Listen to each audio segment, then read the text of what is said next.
മഹത്വത്തിൻ സാന്നിധ്യം, ദൈവവചനത്തിൻ അഭിഷേകം, മഹിമയിൽ വാണിടും യേശു കർത്താവിന്റെ സാന്നിധ്യം.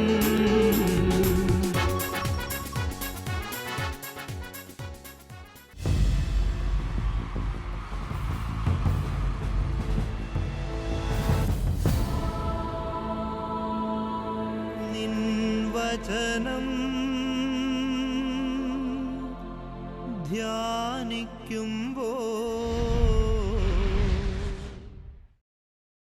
ഹല്ലേലൂയ. കർത്താവിൽ പ്രിയപ്പെട്ടവരെ, മഹത്വത്തിൻ സാന്നിധ്യം. ഈ ശുശ്രൂഷയിലേക്ക് പ്രാർത്ഥനാപൂർവം കടന്നു വന്നിരിക്കുന്ന എല്ലാവർക്കും നമ്മുടെ കർത്താവായ യേശു ക്രിസ്തുവിൻ്റെ കൃപയും സമാധാനവും ആശംസിക്കുകയാണ്. 118 സങ്കീർത്തനം 17 തിരുവാക്യം. ഞാൻ കർത്താവിൻ്റെ പ്രവർത്തികൾ പ്രഘോഷിക്കും. സങ്കീർത്തകന്റെ ഉറച്ചൊരു തീരുമാനമായിരുന്നത്, ഞാൻ കർത്താവിൻ്റെ പ്രവർത്തികൾ പ്രഘോഷിക്കും.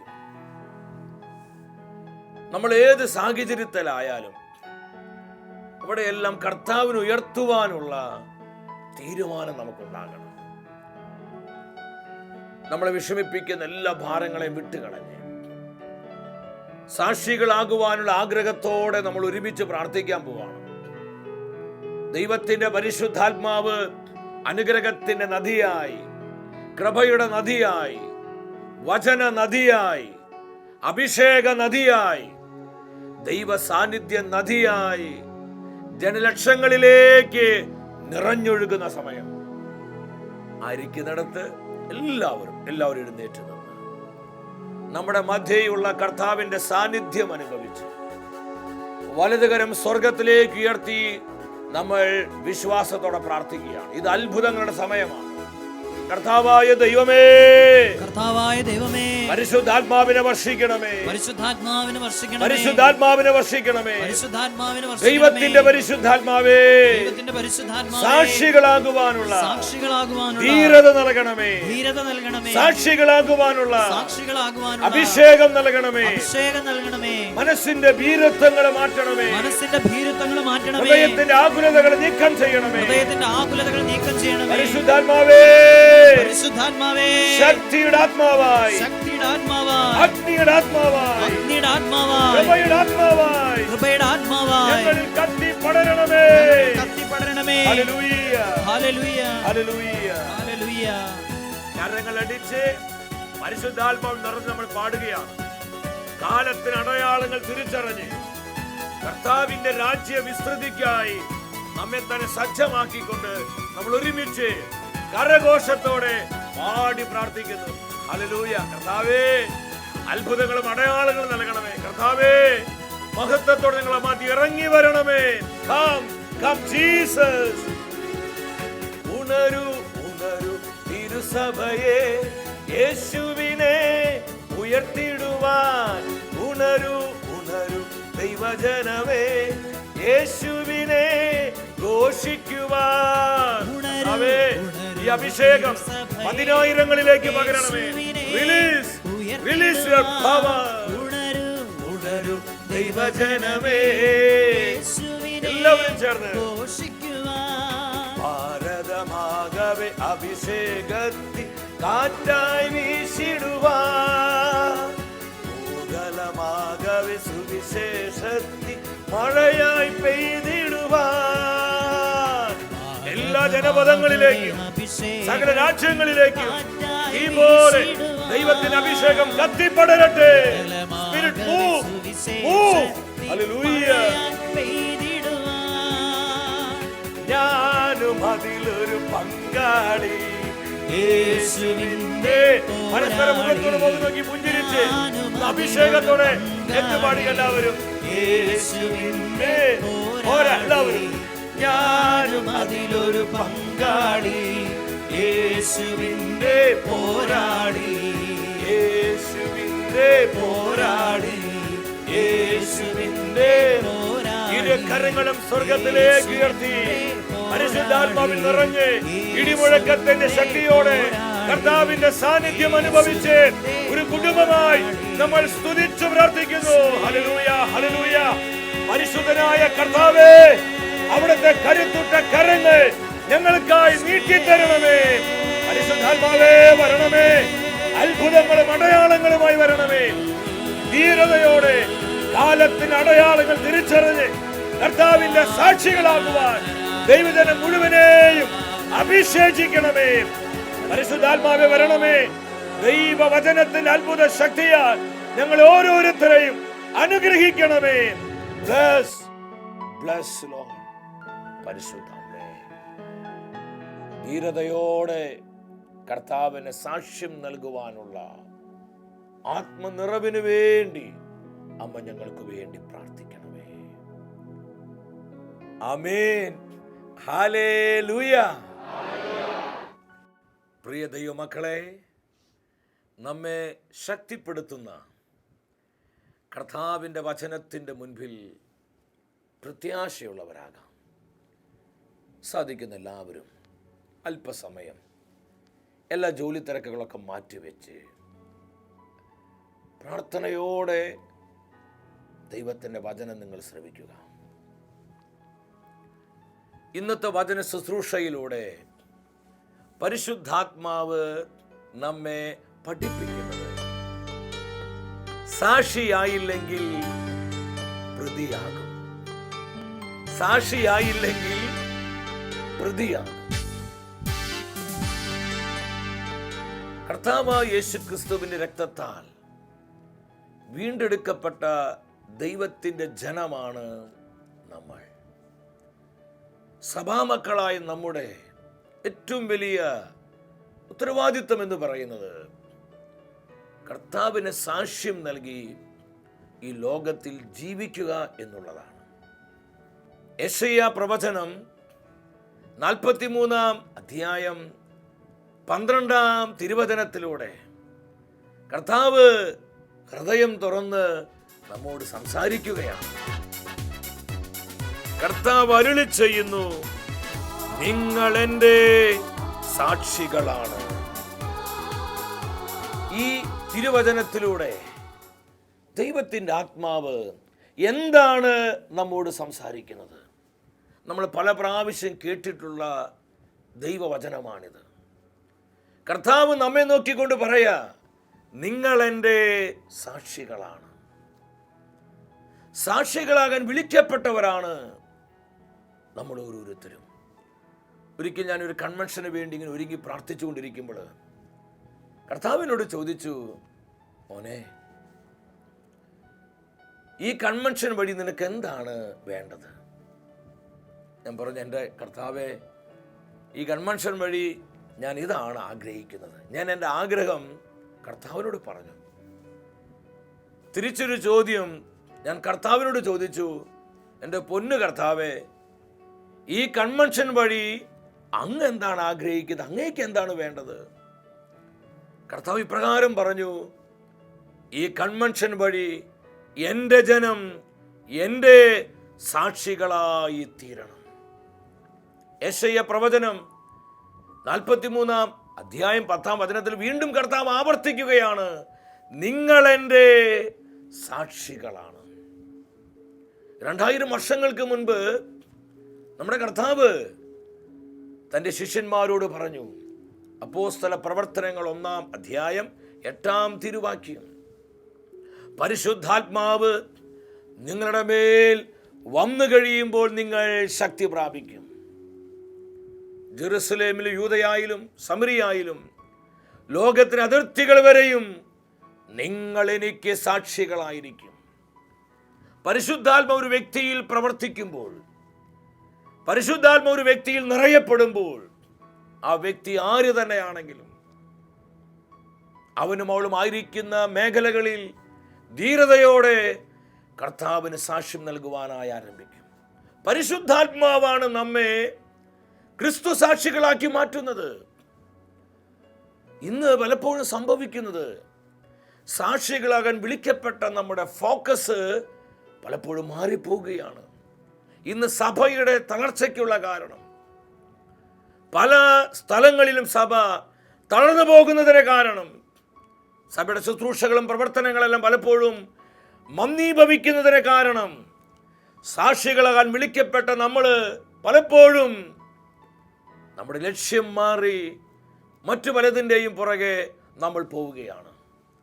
വെളിപാടിൻ്റെ പുസ്തകം 1-ാം അധ്യായം 5-ാമത്തെ വാക്യം നമ്മുടെ കർത്താവിനെ കുറിച്ച് തിരുവെഴുത്ത് പഠിപ്പിക്കുന്നൊരു കാര്യമാണ്. അവൻ വിശ്വസ്ത സാക്ഷിയാണ്. തൻ്റെ പിതാവിന് സാക്ഷ്യം നൽകുവാനാണ് കർത്താവായ യേശു ക്രിസ്തു ഈ ലോകത്തിലേക്ക് വന്നത്. ദൈവത്തിൻ്റെ തിരുവെഴുത്ത് പഠിപ്പിക്കുകയാണ്, യേശു അവൻ പിതാവിൻ്റെ വിശ്വസ്ത സാക്ഷിയാണ്. തൻ്റെ പിതാവിനോട് യേശു വിശ്വസ്ത സാക്ഷിയായിരുന്നതുപോലെ ഇന്ന് യേശു ക്രിസ്തുവിൻ്റെ വിശ്വസ്ത സാക്ഷികളാകുവാൻ വിളിക്കപ്പെട്ടവരാണ് സഭാമക്കളായ നമ്മൾ ഓരോരുത്തരും. ഇതിൽ നിന്ന് നമുക്ക് ഒഴിഞ്ഞു മാറുവാൻ സാധ്യമല്ല. സഭയ്ക്ക് അനുഗ്രഹീതനായൊരു മാർപ്പാപ്പയായിരുന്നു വാഴ്ത്തപ്പെട്ടപ്പോൾ 6-ാമൻ മാർപ്പാപ്പ. തൻ്റെ സഭാഭരണ കാലത്ത് അപ്പോൾ 6-ാമൻ മാർപ്പാപ്പ സഭയ്ക്ക് സമ്മാനിച്ച മനോഹരമായ ഒരു ചാക്രിക ലേഖനമായിരുന്നു evangelisation in the modern world. സുവിശേഷവൽക്കരണം ആധുനിക ലോകത്തിൽ. ഈ ചാക്രിക ലേഖനത്തിൽ പരിശുദ്ധ പിതാവ് ഒരു പ്രവാചക ശബ്ദത്തോടെ സഭാമക്കളോട് പറയുകയാണ്, കർത്താവ് ഭൂമിയിൽ സഭയെ നിർത്തിയിരിക്കുന്നത് സുവിശേഷം പ്രഘോഷിക്കുവാനാണ്. ഇത് സഭയ്ക്ക് ഇഷ്ടമുണ്ടെങ്കിൽ ചെയ്യുക എന്നുള്ളൊരു കാര്യമല്ല, ഇതൊരു ഓപ്ഷനിലല്ല, ഇറ്റ്സ് എ കമാൻഡ്. കർത്താവ് സഭയ്ക്ക് ഇത് കൊടുത്തിരിക്കുന്ന കൽപ്പനയാണിത്. ഈ കൽപ്പനയിൽ നിന്ന് ഒഴിഞ്ഞു മാറുവാൻ സഭയ്ക്ക് ഒരിക്കലും സാധ്യമല്ല. കാരണം കർത്താവ് സഭയ്ക്ക് നൽകിയിരിക്കുന്ന universal mission, preach the gospel, ഈ ലോകത്തിൽ കർത്താവിൻ്റെ സുവിശേഷം പ്രഘോഷിക്കുക എന്നുള്ള ദൗത്യമാണ്. ഈ ദൗത്യം സ്വീകരിച്ചവരാണ് നമ്മൾ ഓരോരുത്തരും. ഈ സത്യം മറന്ന് നമ്മൾ മുന്നോട്ട് പോയാൽ അത് നമ്മുടെ ജീവിതത്തെ ദുരിതത്തിലാക്കും, അത് നമ്മുടെ കുടുംബങ്ങളെ താറുമാറാക്കും, നമ്മുടെ ജീവിതങ്ങളിലേക്ക് ഒഴുകപ്പെടുന്ന അനേകം അനുഗ്രഹങ്ങളെ അത് തടസ്സപ്പെടുത്തുകയാണ്. പലപ്പോഴും നമുക്ക് ഇന്ന് കാണാൻ പറ്റും, ചില കേസുകളൊക്കെ നമ്മൾ പഠിക്കുമ്പോൾ ആ കേസിൽ പത്രങ്ങളിലൊക്കെ വരുന്ന പല വാർത്തകളും 100 സാക്ഷി 150 സാക്ഷിയൊക്കെ ആദ്യ സമയങ്ങളിൽ കാണുന്നുണ്ട്. എന്നാൽ 4-5 വർഷം കഴിയുമ്പോൾ ഈ 100-150 സാക്ഷികളൊക്കെ പോയി 3 സാക്ഷി 4 സാക്ഷിയായിട്ട് മാറുന്നു. ഈ സാക്ഷികൾക്കൊക്കെ എന്താ സംഭവിച്ചത്? പ്രതിഭാഗത്തെ ആൾക്കാരെ 2 വിധത്തിൽ ഈ സാക്ഷികളെ സ്വാധീനിക്കുകയാണ്. ഒന്നാമതായി പ്രതിഭാഗം പറയുന്നു സാക്ഷികളോട്, നിങ്ങൾ കണ്ട കാര്യം പറയരുത്, നിങ്ങൾ കേട്ട കാര്യം പറയരുത്, എന്ത് വേണമെങ്കിലും തരാം, പണമാണോ വേണ്ടത്, കൈ നിറച്ച് പണം തരാം, നിങ്ങൾക്ക് എന്താണ് ആവശ്യം, ഞങ്ങളത് ചെയ്തു തരാം. അവരെ സ്വാധീനിക്കാൻ പണം കൊടുത്തും മറ്റു പല വസ്തുവകൾ കൊടുത്ത് അവരെ സ്വാധീനിക്കുവാനായി പരിശ്രമിക്കുകയാണ്. കുറെ സാക്ഷികൾ ഈ സ്വാധീനത്തിൽ പെട്ടുപോകും. നമ്മൾ ആത്മീയമായി ബന്ധപ്പെടുത്തി നോക്കുമ്പോൾ ഇതിന് വലിയ പ്രാധാന്യമുണ്ട്. പ്രിയപ്പെട്ടവരെ, ഞാൻ ആത്മാവിൽ പറയട്ടെ, എൻ്റെ സഹോദര സഹോദരി, യേശുവിൻ്റെ രക്തത്താൽ വീണ്ടെടുക്കപ്പെട്ടവരാണ് നമ്മൾ. കർത്താവിൻ്റെ രക്തത്തിൻ്റെ മുദ്ര നമ്മുടെ മേലുണ്ട്. ദൈവപുത്രന്റെ തിരിച്ചോര തെറിച്ചു വീണവരാണ് നമ്മൾ. അവന്റെ ചങ്ങിൽ നിന്നൊഴുകിയ രക്തത്താൽ ശുദ്ധീകരിക്കപ്പെട്ടവര്. നമുക്കൊരിക്കലും ഈ ദൗത്യത്തിൽ നിന്ന് പിന്മാറിപ്പോകാൻ സാധ്യമല്ല. പലപ്പോഴും ഇന്ന് പിശാച് ഇതുപോലെയാണ് പ്രവർത്തിക്കുന്നത്. ഒന്നുമില്ലാതിരുന്ന കാലഘട്ടങ്ങളിൽ നമ്മൾ മുട്ടുകുത്തി കൈവിരിച്ച് പ്രാർത്ഥിക്കാനും കർത്താവിനെ സാക്ഷ്യം നൽകുവാനും യേശുവിനെ കുറിച്ച് പറയാനും ദൈവത്തിൻ്റെ വചനം അനേകരോട് പങ്കുവെക്കാനൊക്കെ നമുക്ക് വലിയൊരു ആഗ്രഹമായിരുന്നു. എന്തൊരു തീഷ്ണതയായിരുന്നു. നമ്മുടെ കണ്ണീര് കണ്ട്, നമ്മുടെ കഷ്ടപ്പാട് കണ്ട് കർത്താവ് പല വിധത്തിൽ നമ്മൾ അനുഗ്രഹിച്ചു. സാമ്പത്തികമായി നമ്മൾ അനേകരെ ഉയർത്തി, നല്ല ജോലികൾ തന്നു, നമ്മുടെ ബിസിനസ്സിനെ കർത്താവ് അഭിവൃദ്ധിപ്പെടുത്തി. കാര്യങ്ങളൊക്കെ ഒരുമാതിരി ഫോമിൽ പോകാമെന്നുള്ള അവസ്ഥയായപ്പോൾ നമുക്കുണ്ടായിരുന്ന തീഷ്ണത, സാക്ഷ്യം നൽകുവാനുള്ള സമർപ്പണം, എവിടെയും കർത്താവിനെ ഉയർത്തുവാനുള്ള നമ്മുടെ ആ തീരുമാനമൊക്കെ പലപ്പോഴും നമുക്ക് ചോർന്നു പോയി, നഷ്ടപ്പെട്ടു പോയി. നമ്മൾ നാടൻ ഭാഷയിൽ പറഞ്ഞാൽ ഈ ലൗകിക സമ്പത്തൊക്കെ കണ്ട് പലപ്പോഴും നമ്മുടെ കണ്ണ് മഞ്ഞളിച്ചു പോയി, നമ്മുടെ ഫോക്കസ് മാറി, നമ്മുടെ ലക്ഷ്യം തെറ്റി. ഇതാണ് ഇന്ന് പലയിടങ്ങളിലും സഭയുടെ തളർച്ചയ്ക്കുള്ള ഒരു പ്രധാന കാരണം. രണ്ടാമത്, സാക്ഷികളെ സ്വാധീനിക്കുന്നത് എങ്ങനെയാണ്? പണം തരാം, വസ്തുവകൾ തരാമെന്നൊക്കെ പറഞ്ഞാലും ചില സാക്ഷികൾ അതിൽ നിന്ന് വീഴത്തില്ല. അപ്പോൾ പ്രതിഭാഗം ഇറക്കുന്ന രണ്ടാമത്തെ ഒരു കാര്യമാണ് ഭീഷണി. നീ സാക്ഷ്യം പറഞ്ഞാൽ, നീ കണ്ട കാര്യം പറഞ്ഞാൽ, നീ കേട്ട കാര്യം പറഞ്ഞാൽ, നിന്റെ മക്കളെ ഞങ്ങൾ തട്ടിക്കളയും, നിന്റെ കുടുംബത്തെ ഞങ്ങൾ നശിപ്പിച്ച് കളയും, നിന്നെ വെച്ചേക്കത്തില്ല, നിന്നെ ഞങ്ങൾ കൊന്നുകളയും. ഭീഷണി മുഴക്കുകയാണ്, ഭയപ്പെടുത്തുകയാണ്. ഇന്നും ഇതുപോലെ തന്നെയാണ് പിശാച് പലരോടും പറയുന്നത്. നീ ഇങ്ങനെ കർത്താവിനെ കുറിച്ചൊക്കെ പറഞ്ഞാൽ സമൂഹത്തിൽ നിനക്കൊരു നിലയും വിലയൊക്കെ ഇല്ലേ? ആൾക്കാർ നിന്നെക്കുറിച്ച് എന്താ വിചാരിക്കുക? നീ ഒരു ഡോക്ടർ അല്ലേ? നീ ഒരു എഞ്ചിനീയർ അല്ലേ? നീ ഒരു കോളേജ് പ്രൊഫസർ അല്ലേ? നീ ഒരു ടീച്ചർ അല്ലേ? നീ നല്ലൊരു ബിസിനസ്സുകാരനല്ലേ? നിനക്ക് നല്ലൊരു സോഷ്യൽ സ്റ്റാറ്റസ് ഇല്ലേ? നീ ഇങ്ങനെ വചനമൊക്കെ പറഞ്ഞ് പ്രാർത്ഥിച്ച് നീ കർത്താവിനെ കുറിച്ചൊക്കെ പറഞ്ഞ് നടന്നാൽ സമൂഹത്തിൽ നിന്റെ നിലയും വിലയൊക്കെ നഷ്ടപ്പെട്ടു പോവില്ലേ? നമ്മളെ ഭയപ്പെടുത്തുകയാണ്. അനാവശ്യമായ ചിന്തകൾ തന്ന് സാക്ഷികളാകാൻ വിളിക്കപ്പെട്ട പലരെയും അതിൽ നിന്ന് പിന്മാറ്റിക്കളയുന്നു. ഞാൻ ആത്മാവിൽ പറയട്ടെ, പ്രിയപ്പെട്ടവരെ, ഭയം നമ്മളെ പാരലൈസ് ചെയ്ത് കളയും, ഭയം നമ്മളെ തളർത്തിക്കളയും. ഫാത്തിമയിൽ പരിശുദ്ധമ്മ പ്രത്യക്ഷപ്പെട്ട് ഏതാനും നാളുകൾ കഴിഞ്ഞപ്പോൾ സിസ്റ്റർ ലൂസിയോട് മറിയം പറഞ്ഞൊരു കാര്യമുണ്ട്. നമ്മുടെ കർത്താവ് വേദനിക്കുകയാണ്, നമ്മുടെ കർത്താവ് ഇന്നും കരഞ്ഞുകൊണ്ടിരിക്കുകയാണ്. പാവം, കർത്താവിനെ ആശ്വസിപ്പിക്കാൻ അധികം ആളുകളില്ല.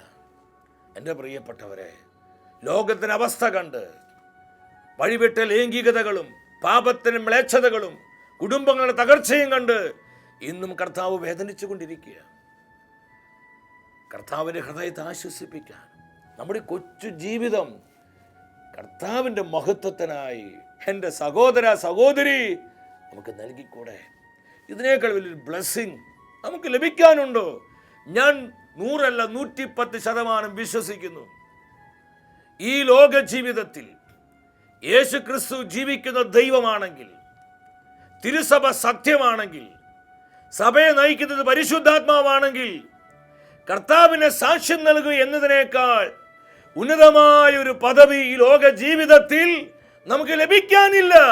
അത്രയും പ്രഷ്യസായ ശ്രേഷ്ഠകരമായ ഒരു അനുഭവമാണ് പ്രിയപ്പെട്ടവരെ കർത്താവിനെ ഉയർത്തുക, കർത്താവിന് സാക്ഷ്യം നൽകുക എന്നുള്ളത്.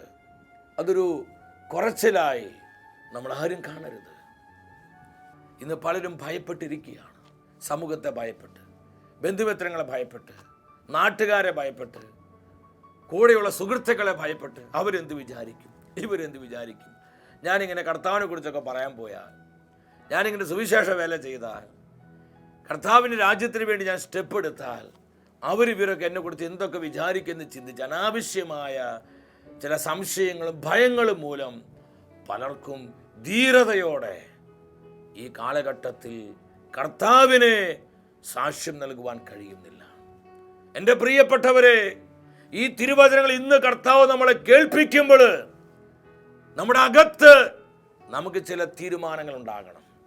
അവരെന്ത് വിചാരിക്കും, ഇവരെന്ത് വിചാരിക്കും, അതിനേക്കാൾ ഉപരി എൻ്റെ കർത്താവ് എന്ത് വിചാരിക്കും, എനിക്ക് ഈ ജീവിതം തന്നവനായ എൻ്റെ കർത്താവ് എന്ത് വിചാരിക്കും, ഈ വിചാരത്തിലേക്ക് നമ്മളെല്ലാം ഉയർത്തപ്പെടണം. യോഹന്നാന്റെ സുവിശേഷം 20-ാം അധ്യായം 19-20 തിരുവാക്യങ്ങളിലോട്ട് നിങ്ങൾ വരിക. നമ്മുടെ കർത്താവ് തൻ്റെ ശിഷ്യന്മാരെ നോക്കിക്കൊണ്ട് പറഞ്ഞു, എൻ്റെ പിതാവ് എന്നെ അയച്ചതുപോലെ ഞാനും നിങ്ങളെ അയക്കുകയാണ്, നിങ്ങൾ എൻ്റെ സാക്ഷികളാണ്. ഇത് പറഞ്ഞിട്ട് കർത്താവ് എന്താ ചെയ്തത്? തൻ്റെ ആ മുറിപ്പാടുകൾ, തൻ്റെ കൈകളിലും കാലുകളിലുമുള്ള തൻ്റെ ആണിപ്പാടുള്ള മുറിപ്പാടുകൾ തൻ്റെ പ്രിയപ്പെട്ടവർ കർത്താവ് കാണിച്ചു കൊടുക്കുക. കർത്താവിൻ്റെ തിരുമുറിവുകൾ കണ്ട് ശിഷ്യന്മാർ ആനന്ദിച്ചു, അവർ കർത്താവിനെ ആരാധിച്ചു എന്നാണ് പറയുന്നത്. എന്തുകൊണ്ടാണ് തൻ്റെ ഈ മുറിപ്പാടുകൾ കർത്താവ് തൻ്റെ പ്രിയപ്പെട്ടവർ കാണിച്ചു കൊടുത്തത്? അത് വലിയൊരു മെസ്സേജ് ഉണ്ട്. ഈ ലോകത്തിന് ഇത്ര ചെയ്യാൻ സാധിക്കത്തുള്ളൂ എൻ്റെ മക്കളെ, ഈ ലോകത്തിന് ഇത്ര ചെയ്യാൻ സാധിക്കത്തുള്ളൂ. ഈ വലിയ സത്യം കർത്താവ് ശിഷ്യന്മാർക്ക് പകർന്നു കൊടുക്കുക. ഞാൻ ലോകത്തെ കീഴടക്കിയിരിക്കുന്നു, ഞാൻ സകലത്തിനെയും കീഴടക്കിയിരിക്കുന്നു, സകല അധികാരങ്ങളും എല്ലാ ആധിപത്യങ്ങളും എൻ്റെ കാൽച്ചുവട്ടിലാണ്. നിങ്ങൾ ആരെയും ഭയപ്പെടേണ്ട, നിങ്ങൾ ഒന്നിനെ കുറിച്ച് ആകുലപ്പെടേണ്ട.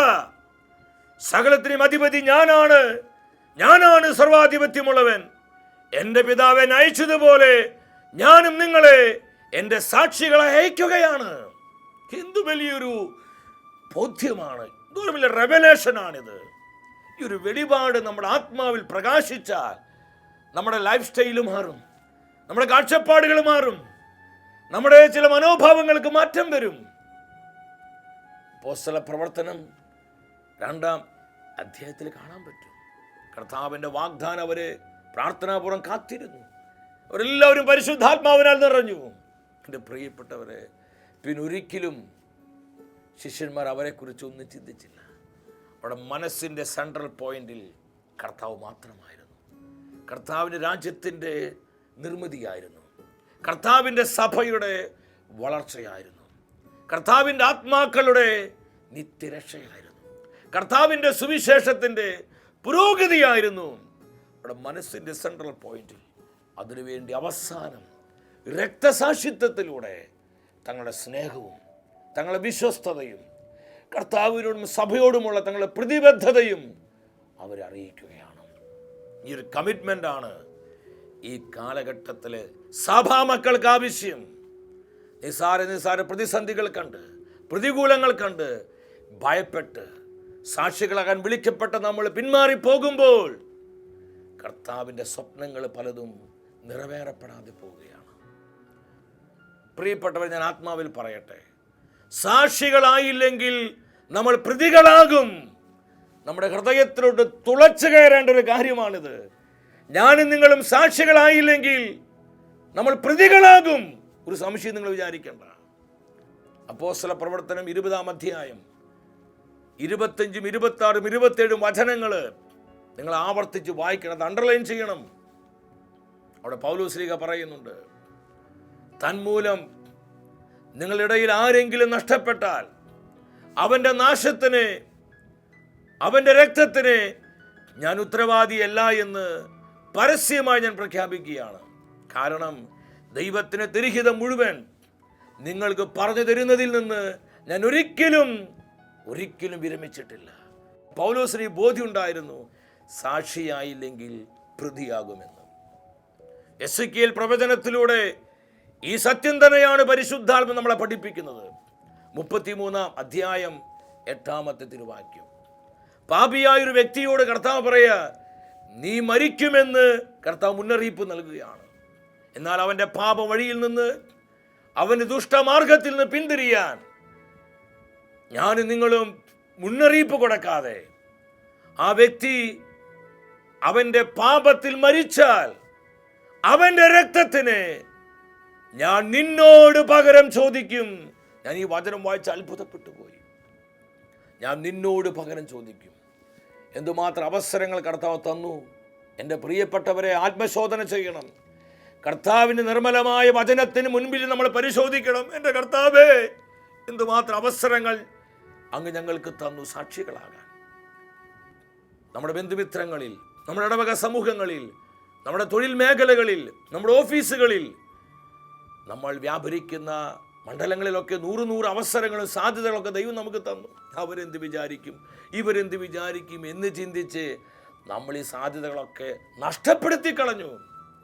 നമ്മുടെ ഉദാസീനത മൂലം, നമ്മുടെ നിസ്സംഗത മൂലം എന്തുമാത്രം ആത്മാക്കളാണ് നിത്യനാശത്തിലേക്ക് പോയത്. കർത്താവ് ഇതാ പറയുന്നത്.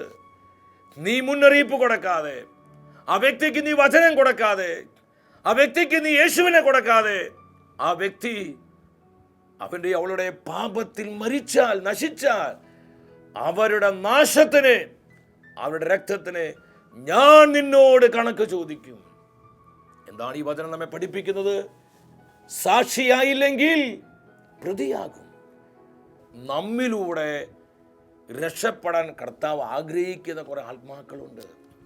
അവരുടെ ആത്മരക്ഷയ്ക്ക് വേണ്ടി പ്രാർത്ഥിക്കുകയും പ്രവർത്തിക്കുകയും ചെയ്യേണ്ടത് നമ്മുടെ ഓരോരുത്തരുടെ ഉത്തരവാദിത്തമാണ്. ഈ ദൗത്യം നമ്മൾ നിർവഹിക്കുന്നില്ലെങ്കിൽ, അപ്പോസ്തലനായ പൗലോസ് സഭയോട് പറഞ്ഞു, കൊരിന്ത്യർ സഭയ്ക്ക് 1-ാമത്തെ ലേഖനം 9-ാം അധ്യായം 16-ാമത്തെ വാക്യം, ഞാൻ സുവിശേഷം പ്രഘോഷിക്കുന്നില്ലെങ്കിൽ ഹാ എനിക്ക് ദുരിതം, ഹാ എനിക്ക് കഷ്ടം. ഞാൻ പ്രതിയാകുന്നതിൻ്റെ അർത്ഥം നമ്മുടെ ഓരോ ചെയ്തികളും കർത്താവിൻ്റെ ആത്മാക്കളുടെ നിത്യരക്ഷയ്ക്ക് കാരണമാകട്ടെ.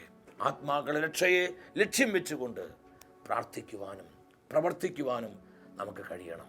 വ്യക്തിപരമായും കുടുംബമായും സമൂഹപരമായും കർത്താവിൻ്റെ ശുശ്രൂഷകൾ ചെയ്യുവാൻ, കർത്താവിൻ്റെ രാജ്യത്തെ പടുത്തുയർത്തുവാൻ, കർത്താവിൻ്റെ സഭയുടെ വളർച്ചയ്ക്ക് വേണ്ടി യത്നിക്കുവാൻ, കർത്താവിൻ്റെ സുവിശേഷത്തിൻ്റെ പുരോഗതിക്ക് വേണ്ടി അധ്വാനിക്കുവാൻ നമുക്ക് തീരുമാനമെടുക്കാം. അങ്ങനെ ദൈവരാജ്യത്തിൻ്റെ വിസ്തൃതിക്കായി, കർത്താവിൻ്റെ സഭയുടെ വളർച്ചയ്ക്കായി ഞാൻ അധ്വാനിക്കും. ഈ ഒരു തീരുമാനം നമുക്കുണ്ടെങ്കിൽ ഈ ലോകത്തിൽ നമ്മുടെ ജീവിതം ധന്യമായി, നമ്മുടെ കൊച്ചു ജീവിതം കർത്താവിന് സഭയ്ക്കും പ്രോഫിറ്റബിളായി മാറുകയാണ്. വ്യക്തിപരമായ നമ്മുടെ നിയോഗങ്ങളെയും നമ്മുടെ കുടുംബത്തിൻ്റെ സകല ആവശ്യങ്ങളെയും നമ്മെ ഓരോരുത്തരെയും കർത്താവ് സമർത്ഥമായി ഈ നിയോഗത്തിനായി അനുഗ്രഹിക്കട്ടെ.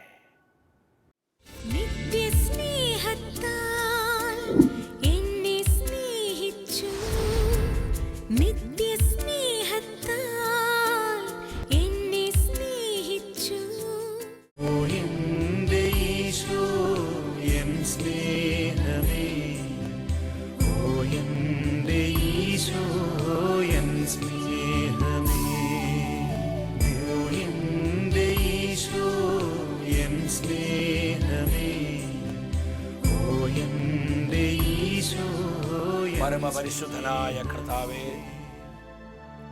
തിരുവോസ്തിരൂപനായി ദിവ്യകാരുണ്യമായി ഞങ്ങളെ അനുഗ്രഹിക്കുവാൻ ഞങ്ങളുടെ മധ്യേ കടന്നു വന്ന സ്നേഹത്തെ ഓർത്ത് ഞങ്ങൾ നന്ദി പറയുന്നു. ഇന്നത്തെ വചന ശുശ്രൂഷയിലൂടെ പരിശുദ്ധാത്മ നമ്മളെ പഠിപ്പിച്ചു, സാക്ഷിയായില്ലെങ്കിൽ പ്രതിയാകും. കാലത്തിന് അടയാളങ്ങൾ തിരിച്ചറിഞ്ഞ് നമ്മുടെ സാക്ഷി ജീവിതം ശക്തിപ്പെടുവാൻ ഒരു കുടുംബമായി നമ്മൾ പ്രാർത്ഥിക്കുകയാണ്.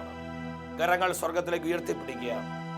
ധീരതയോടെ ഈ തലമുറയിൽ കർത്താവിനെ സാക്ഷ്യം വഹിക്കുവാൻ നമ്മളെ ശക്തിപ്പെടുത്തുന്ന പരിശുദ്ധാത്മാവാണ്. പരിശുദ്ധാത്മാവിന്റെ അത്ഭുത ശക്തി, പരിശുദ്ധാത്മാവിന്റെ അത്ഭുത സാന്നിധ്യം നമ്മിൽ നിറയപ്പെടുവാൻ നമ്മൾ ഒരുമിച്ച് സ്തുതിച്ച് പ്രാർത്ഥിക്കുന്നു. Hallelujah, hallelujah, hallelujah. കർത്താവേ, പരിശുദ്ധാത്മാവിനെ വർഷിക്കണമേ. ഞങ്ങളുടെ കുടുംബങ്ങളിലേക്ക് ആത്മാവിനെ വർഷിക്കണമേ. ഞങ്ങളുടെ സമർപ്പിത സമൂഹങ്ങളിലേക്ക് പരിശുദ്ധാത്മാവിനെ വർഷിക്കണമേ. പരിശുദ്ധാത്മാവേ എന്നിൽ നിറയണമേ, നിറഞ്ഞു കവിയണമേ. ശക്തിയോടെ സ്തുതിച്ച് പ്രാർത്ഥിക്കട്ടെ. കർത്താവ് ആയിരങ്ങൾ അഭിഷേകം ചെയ്ത സമയം, ദൈവത്തിന്റെ പരിശുദ്ധാത്മാവ് 10,000 തീ പോലെ കത്തിപ്പടരുന്ന സമയം, ആത്മാവേ വരണമേ, ആത്മാവേ പ്രവർത്തിക്കണമേ, ആത്മാവെ ശക്തിപ്പെടുത്തണമേ. Hallelujah, hallelujah. സാക്ഷികളാകാൻ ഞങ്ങൾ അഭിഷേകം ചെയ്ത കൃപയോർത്ത് നന്ദി പറയുന്നു. Thank you Jesus. അടുത്ത ആഴ്ചയിൽ ദൈവവചനത്തിൽ നമ്മൾ ധ്യാനിക്കുന്നത് സാഹചര്യങ്ങൾക്കനുസരിച്ച് ദൈവം ഇടപെടുന്നു. ഈ ശുശ്രൂഷയിലേക്ക് പ്രാർത്ഥിച്ചൊരുങ്ങി നമുക്കെല്ലാവർക്കും കടന്നു വരാം.